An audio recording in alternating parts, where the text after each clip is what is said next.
Hi, I'm Kelly from Kelly Jewellery. Today I'm going to show you how to make these earrings, these loop earrings. They're made from just loads and loads of jump rings, all different sizes. So we're going to be talking jump rings and we're going to make those little danglies there at the bottom. I've put a list in the description below of everything you'll need to make these, along with all the usual links we've got my Etsy shop, Facebook and Instagram. So today we're just going to be talking about jump rings. These earrings are made purely with jump rings. It's all 1.5mm wire. If I can show you that one there in the process of making. So it's 1.5mm wire and bail pliers. If you're making lots and lots of jump rings, you know, like you see chainmail and things like that, you want to do it properly. If you go onto YouTube and have a look and search, you'll find people do fantastic amounts and they roll them all up and saw them with a saw, get it all absolutely lovely. I only make one or two, she says, and so I wrap it around the bail pliers and just cut it with my cutters, and that's fine for me because that's all I use. For the slightly larger ones today, I'm just going to wrap the wire around a stone and then cut it. But I'll show you that in a minute. Oh, it's escaping. So today I'm going to be using bail pliers. I've got these Beadsmith bail pliers and they're only budget. They're nice and cheap. These bail pliers are, and they're just fantastic, and they got all the different sizes on. And I use 1.5mm wire. Now I bought a reel of this a while ago, so I just generally just stick with using that, but you can use any sort of thickness wire that you want. The 1.5 does give you quite a chunky looking jump ring, which is great unless you want to make something more delicate. But to me, a jump ring has a purpose and you don't want it to come open or break or whatever if you were using the thinner wire. So anyway, to your bail pliers, when you're using your bail pliers, I have found today with using 1.5mm wire that my bail pliers will give me jump ring sizes of 12mm, 10, 8, 7 and 6, 5mm. I think that's right. So if you wrap around a few times and then cut it off, and I'll show you that in just a moment, you can get these size jump rings for whatever you're using. I generally use the 8mm jump rings, and sometimes I use 10. But yeah, generally that's it. And when you're using your cutters, you're going to need cutters as well. I'm using some really old cutters because the thicker wire tends to really put dinks into your proper cutters, your nice cutters. When you cut into wire, you can get one of two ends. If you cut it this way, you'll get a nice flat end. If you cut it this way, because the flat end is always the side where it's flat, obviously, you get this kind of pinched end. So when you're doing jump rings, once you've wrapped it around and you've cut them all off, you then have to go over and cut all your pinched ends off. So you've got that nice flat edge. You always want a nice flat edge when you're doing jump rings. So you always want to make sure the flat side is facing in so you get that nice flat straight. For these earrings today that I'm in the process of making, and I've already shown you the finished one on the front. If I can just find out which way I hold it, it's like that. Is it? It's like this. That's it. So for these dangly loopy earrings, crazy loopy earrings, you're going to need, okay, let's put that down a minute. You're going to need 2 of these little 5mm rings. So you need 2 5mm rings. You need 6 8mm rings, 2 12mm rings, and then the big ones, which are 25mm, you'll need 4 of those. And obviously I'm going to use my stone there to wrap the wire around. I'll show you that in a minute. And I've added a little bead on there. You can do whatever you want. You can add a bead, you can add any sort of dangle that you want whatsoever. I've used that bead to hide the join on that jump ring and I thought it just added a nice touch to make a bit of a difference to just having the rings. So mine's 5mm. Make sure the hole is big enough to fit onto the thicker wire as well.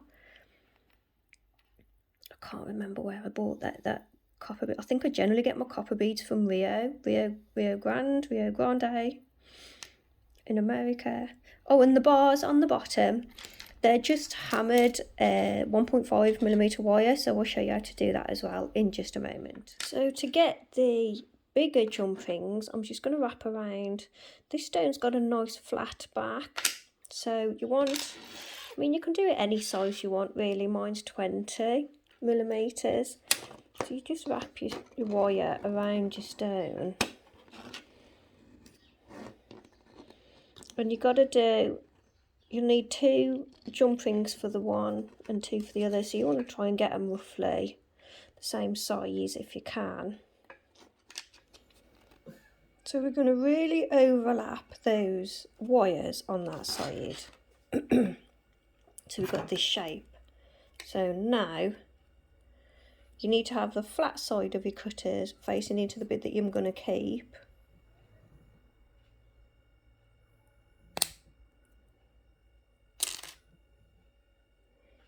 And then the other side, so we've got to turn it round, the flat side into the bit you're going to keep. And that's your ring. Now, that side isn't very flat, so I'm just going to cut that again.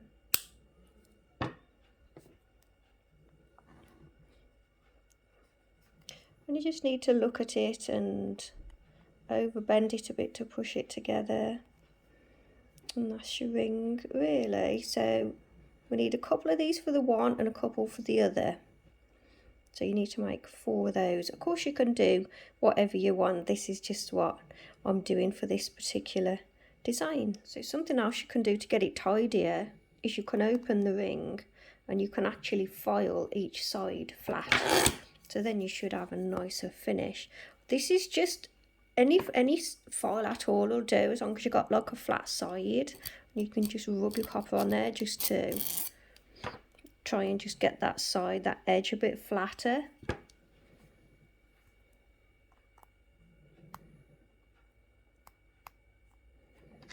So I've got 2 now. So let me just show you how I make my other jump rings. And like I say, there's no rules, and I only make a few, so I do it this way. If you want to make a load, then there's some brilliant tutorials on YouTube, and they will go through making your great big long line of jump rings and then sawing them all, and it looks fantastic, but I've never tried it. What I do is I just use, I cut myself a bit of wire, so again I'm using the 1.5, got a nice flat edge there. You choose the size that you want to use, and like I say, because I only make a few, I just do it this way. You can do whatever you want because it's entirely up to you. So I'm just going around and around that one size of the bail pliers.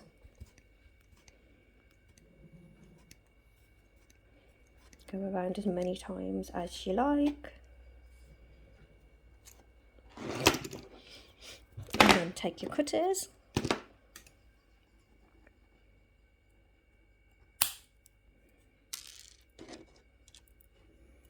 So you can see all my jump rings all in a line, and we've just got to cut them free now. So I'm trying to get them in a line. And I just cut them off one at a time. And like I say, there's no rules. You can do whatever you like.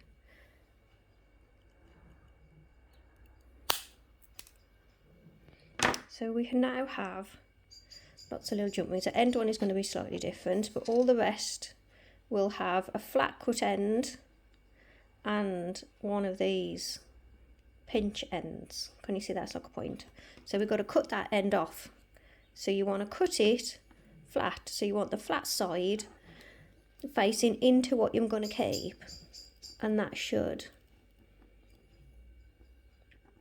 cut off that pinch end I don't know what it's called, I'm calling it a pinch end. So we've got a flat edge on both sides. And then you take your pliers and your other pliers, because you'll always need to when you're messing with jump rings, and you just level it up. If you've cut your ends off nice and flat, they should meet. My one could do with being cut more at a slightly different angle, but you get the idea. So that would be a chunky jump ring that I would put through the top of a pendant. And like I say, I only make a few. I just make them this way because it's easier, and I'm going to trim all these so I'll have a small handful, and I just use one every now and then. For this particular earring that I'm making, I thought I'd talk to you about jump rings and show you, like, we're making lots of different sizes and fitting them together, and then we've got this little dangle at the bottom, just something a bit different. So you need to go now and make all the different size jump rings that I put at the beginning to make these earrings, and we're going to put them all together. Oh, we need to make the little dangle for the bottom. Thought I'd quickly show you as I've finished off those jump rings. I've cut the little pinch ends off and squeeze them together with the pliers, twisted them together. That's another thing with the jump rings, when you're opening them and closing them, it's always best to twist, and then you keep the shape. So you twist it open, pop it onto your pendant, and twist it closed. Twist it closed. If you pull it open, you're going to misshape it and you'll never get that lovely circle shape again. So for the dangly bit at the bottom, let's have a look. I still got it the wrong way. Which way does that go? Like that. So for this little dangly bit at the bottom, it's just hammered wire. So what you need is another length of wire.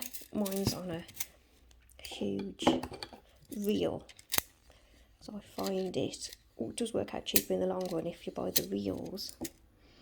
And then we need, first of all, we need to make sure that the end of the wire is flat and not a pinched end. Got a nice flat bit there. And then you need your tape. I'm going to go 3 centimetres. So it's easier if I show you with it not being on the reel. So we've got 3 centimetres. And then you want to cut it with the flat side facing down. So we've got a nice flat edge on both ends. So this is going to be a pinch end, so we need to cut that to be flat. So we've got a 3 and I want a 2. Again, making sure that's the flat end down. Cut that pinch end off again. And we want another 2. And this is just for the one earring, so you need to do that again for the other. Make sure they're nice and straight. So you've got a 3, a 2 and a 2. And then we're going to hammer these. So you're going to need a hammer and a block, and it's really hard for me to show you up close, but I will have a go. If I start with the 3, I'm going to hold it and I'm going to hammer it, and I'm just using one of these big standard hammers. So you just got to hold this bit still and just gently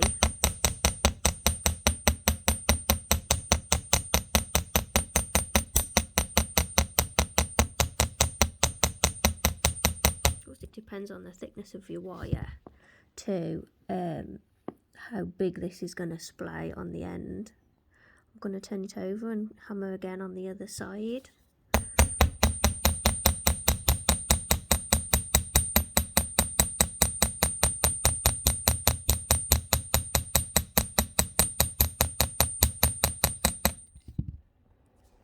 So you've got a nice splayed end on there.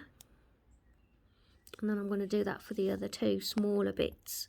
So I'll hold the end and just hammer that end.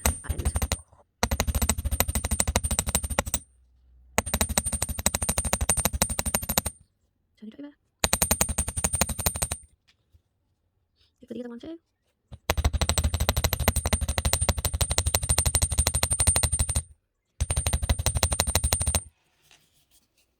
So now you just want to look at that end, and it's hard to show you behind the camera here.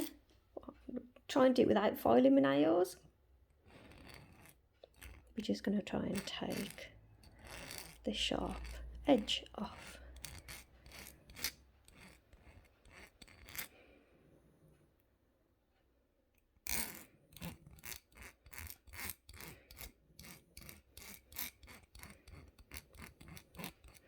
So I'm aiming for like a rounded end. You could just take the sharp corners off and have a flat edge. You could do like a hexagon edge if you wanted to.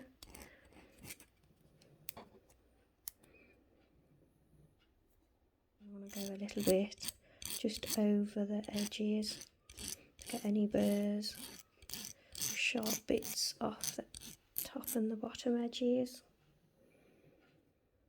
And if you want to, I've got a crystal nail file. You can always just, once you've already got the shape that you want, just to go over it.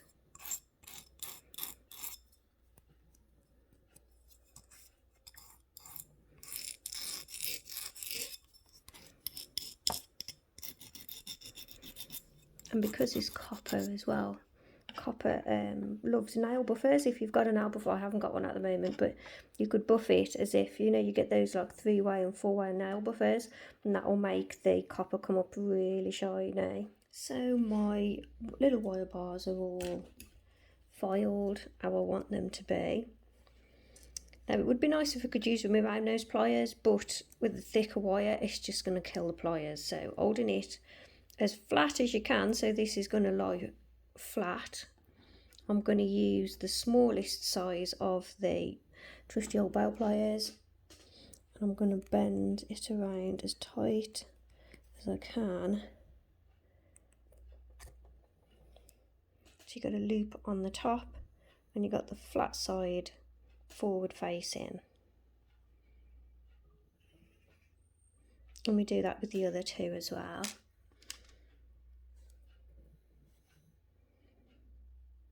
Right, so I've done those. So we've got our little, I'm calling them bars, I don't know what they are. So we've got our little bars, we've got the slightly larger rings, we've got our selection of jump rings to make the top part of it.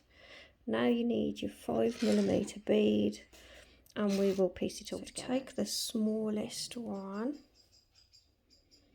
In fact, take this medium size one. I need to know what the sizes are. This is 5, 8, 12. So we take one of the 8s and we open up that jump ring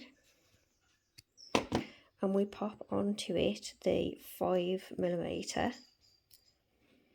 and another 8 and the 12. We close that one.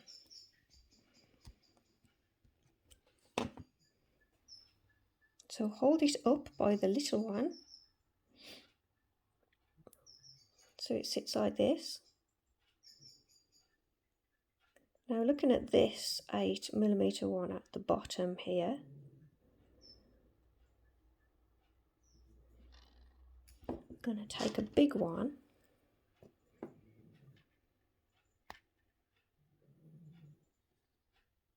we're going to go through the 8, so I've gone through the 8 and the 12, sorry. And then I'm going to close that one for now. We'll just add all the other jump rings.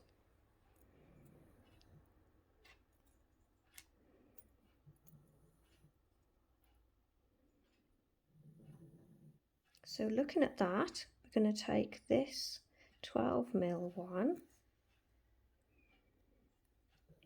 I'm going to open that up. I'm going to add this 8mm one, close that back up. Take that 8mm one you've just added, open that one up. In fact, no, if we open the big one up instead, so we're going to add it to that one there. So we open up the big one and we put that through there, and we're going to put on our little bars. So you go a little one, the bigger one, and the little one, and then close that. You need to close that good.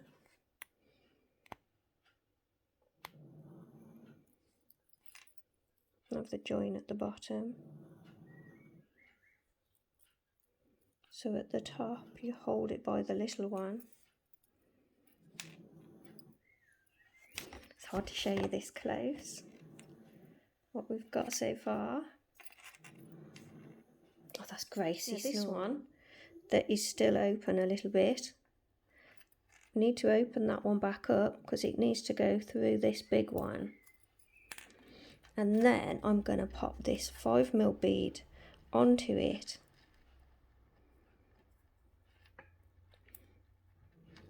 And I'm going to cover the join up with it, hopefully. I got it. I found it. It won't escape me again. Right, it's on. Close the jump ring, close it proper. And then slide it back over that join. And then hold it up by the little one.